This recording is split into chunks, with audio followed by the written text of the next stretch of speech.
Magsige ra gini siya panilhig, maluoy gyud ko ani kay naa magtuyok ra nagsilhig dinhi sa center, tuyok paingon sa plaza dinhi sa BTS dina na siya niya. Karon unsa nang maulagi bisag unsa nang orasa sa udto magapanilhig gyud na siya unta makita ni siya nga sige gini siya nga panilhig dinhi sa BTS nga unta bisag gamay na lang untang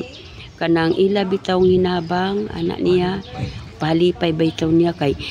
naluoy mi adtong miaging pag honoraryong kay ni apil intawag pila sa mga trabahante inya wala gyud siya ka wani kami na lang akong kauban ni hatag nilag 50 piso sa iya para nga mukuan kay medyo magunis siya na kuan unsa na niya depressed tungod sa iyang ginikanan nga dunay balatian niya namatay sad ang iyahang amahan ang iyang papa na depressed na inana na iyahang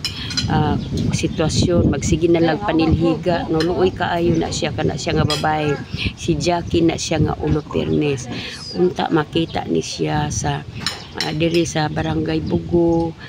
makita ni kapitan nga inani ang iyang sitwasyon mura ni siya guys hinaot nga makita ni walay gasugo sige lang na siya panilay kay mura na guys salamat sa iyong pagtan-aw bye bye.